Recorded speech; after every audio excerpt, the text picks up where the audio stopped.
بسم الله الرحمن الرحيم نحمده ونصلي على رسوله الكريم أما بعد. Alhamdulillah, on to our second session of our Zakat series.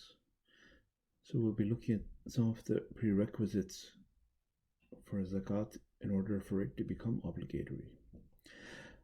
So Zakat will become obligatory if the following prerequisites are fulfilled. So now we have a list of these prerequisites in front of us. 9 prerequisites. But let's go over them systematically. So concerning this, with respect to the person who is giving zakat, there are basically 4 prerequisites. So the first is Islam. Zakat is not obligatory on a non-Muslim or a disbeliever. Whatever the case might be, whether he was born a non-believer, whether he later on left Islam, whatever the case is, Zakat is not obligatory on him. The person is free. So in the time of slaves, when slaves did exist, then they would not have to give Zakat. And then a person must be mature. Zakat is not obligatory on a child. And a person must be sane. He must have that level of mental capacity that he understands what's going on. So, he is expressed as someone who is aqil in the books of fiqh. So just to simplify this, we'll express it as he is MBA, and we'll throw in an F at the end. So he is Muslim, baligh, meaning mature. He is aqil, meaning sane. And he is free. So MBAF. These are the conditions of the person. Now, with respect to the wealth, there are 5 conditions with respect to the wealth. So first and foremost,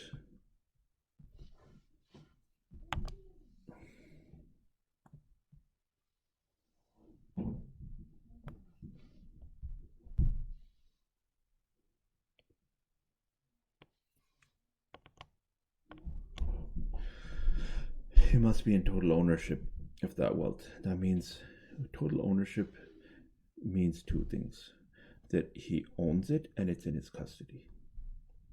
He owns it, it belongs to him, and it is in his custody.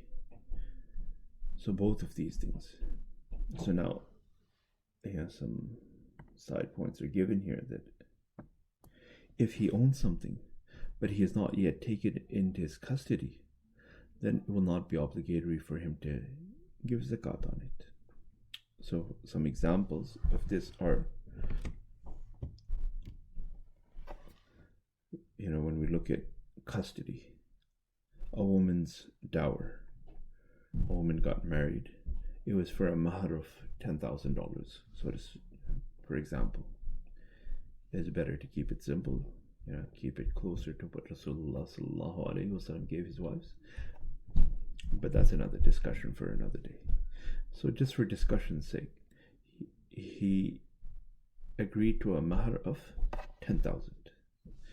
Now, he did not give this amount to his wife yet. Is the wife liable to pay zakat on it? She is not liable to pay zakat on it, because she has never gotten custody of this wealth.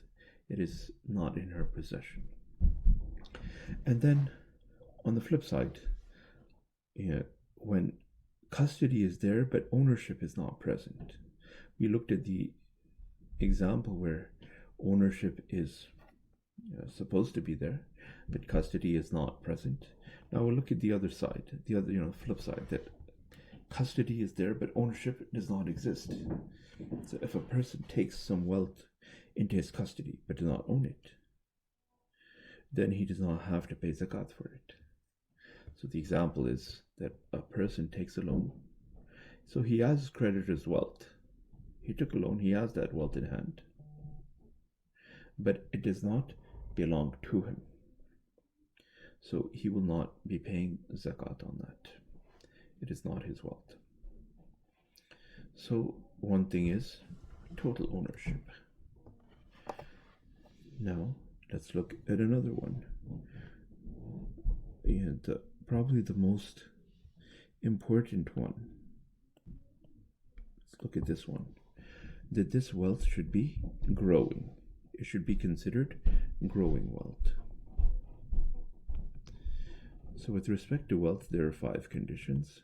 First one is that it is growing wealth. Now, growing wealth will be of 2 types. One which is considered as it is growing, and the other is which is in fact it is actually growing.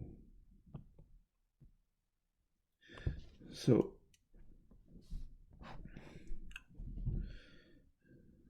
considered or legally classified. All right.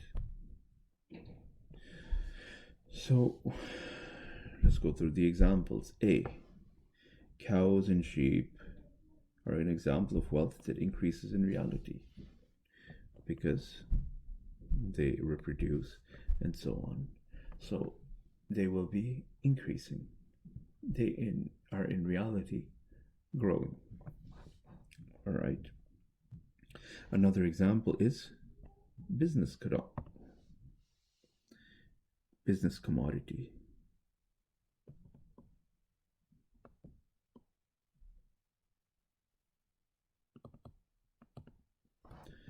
What a person he intends to sell, because that should be increasing ideally. You should be selling it, there should be some profit, it should be increasing his wealth. Now, those things which are legally considered as growing wealth are like gold and silver or cash. So they are legally considered to be growing wealth. A person has, a bunch of money sitting around in, under his mattress or whatever it might be. Does he have to give? Is it growing? Well, it's legally classified as growing. Ideally, he should be making it grow. He should be investing it. He should be doing something with it so that it's growing. But if not, it's still legally classified as growing. So gold or silver. So now this is regardless whether a person, he has it, minted, means made in the shape of coins. Today we're not dealing with coins, but we're not dealing with gold and silver coins, but at that time, whether it was made into coins or not, it would still be considered something which was legally classified as growing. Whether it's in the form of jewelry, so a person is wearing their jewelry, they're not wearing their jewelry, any gold or silver, zakat has to be given on it. Whether even to the extent that if it's utensils, the person, if it's gold or silver, and it's actually a full amount of gold or whatnot, then a person will have to give zakat on it. And even if it's utensils, Muslims are not supposed to be eating out of utensils of gold. But hypothetically, if a person does possess it, even though they might not use it, zakat will have to be given on it. Now, an important point, or just a point to be noted, zakat will not be obligatory on gems like pearls, ruby, and sapphire if they are not meant for sale, as they do not normally grow, and they're not classified as growing. So sometimes, people generalize this idea of giving zakat on jewelry. That, we have to give zakat on jewelry. So, my wife has this beautiful pearl necklace, or she has, a diamond ring. So on these diamonds, pearls, rubies, whatever, so-called precious stones there are, but they are not, zakatable commodities. They're not zakatable commodities. So just keep that in mind. Now, we looked at total ownership.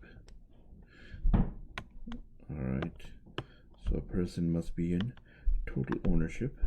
Great. Now,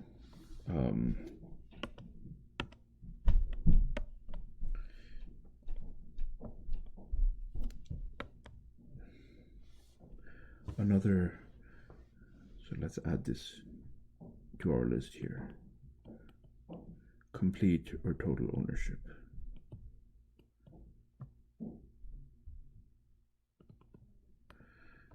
We said there was 5 prerequisites. And the wealth should be 3 in surplus of his basic needs.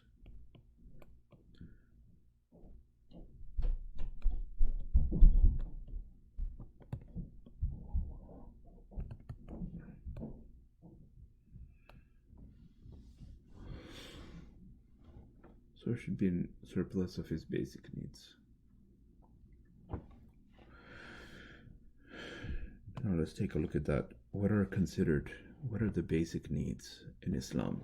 They are a house of his residence, clothes to put on his body, household cattle, vehicles and animal used for travel, weapons that he uses for his defense, and devices or tools that he uses for his profession. And zakat is not obligatory on books if they are not meant for sale. Alright. So, a person's house. Let's take a look at his house. A person possesses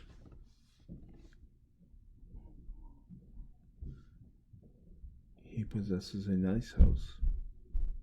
He possesses one house, or he possesses houses in which he lives. Whatever the case is, as long as he is using these houses, there is a legitimate need for such a house. Then these will be considered things of his basic needs.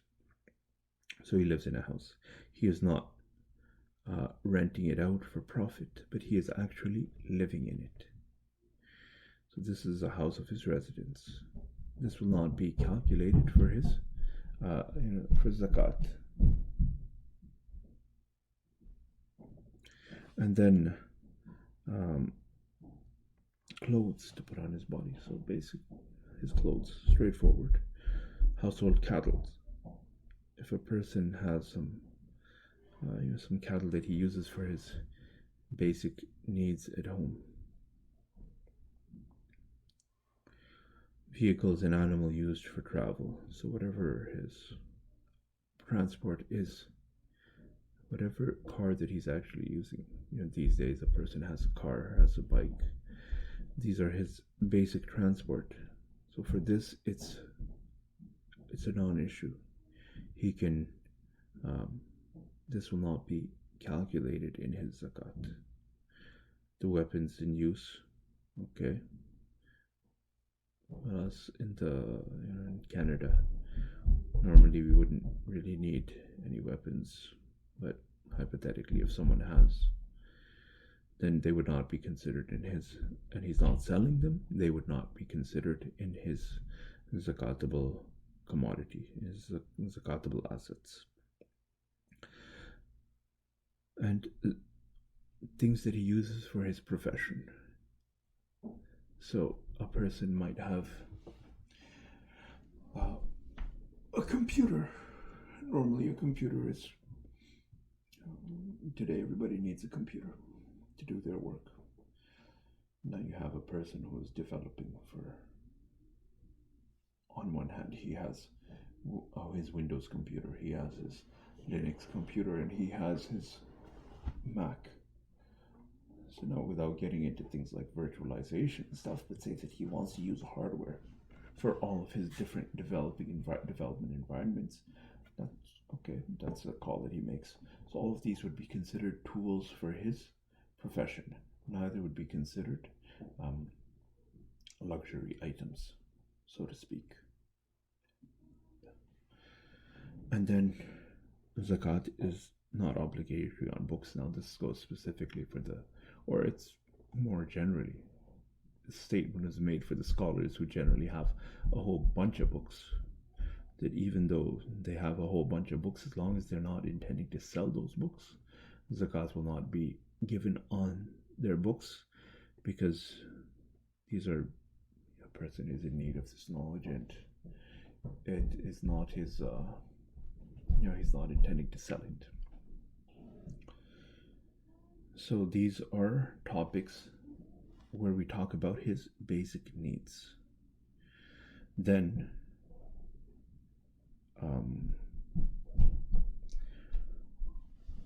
we'll look at another point, which is the wealth should be free of debt.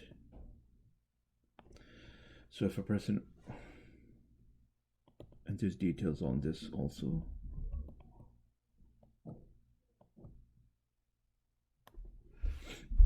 if a person owes a debt, deducting which from his wealth makes it null or less than zakat, then the zakat is not obligatory for him.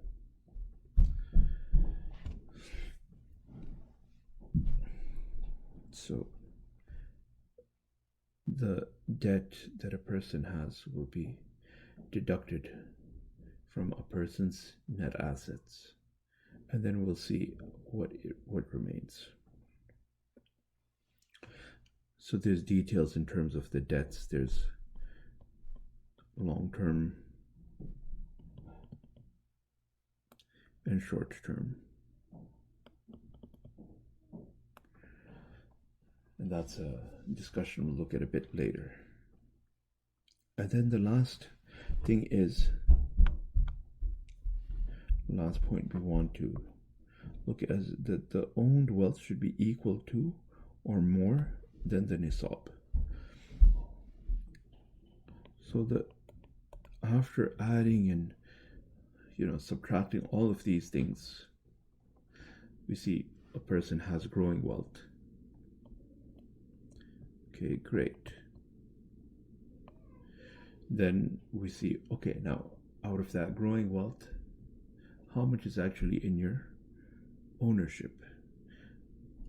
Of these growing wealths, what do you actually have total ownership of? Do you have possession and ownership of each and every one of these things? Or there's some that you have possession of, but you do not, it doesn't belong to you, or the flip side. And then third is, it should be in surplus of his basic needs. So we look that he has these types of wealth, but is it over and above what he is in need of to take care of himself in his immediate and basic needs? And then we have to deduct any debts from it, any short-term debts, loans. And then if the resulting amount is greater than nisab, then this person will be, it will be obligatory on him to give zakat. So inshallah, we will, in our next session, we're going to look at an example or some calculations for to establish whether a person will give zakat and how much zakat he has to give. So inshallah, till then, assalamu alaikum wa rahmatullahi wa barakatuh.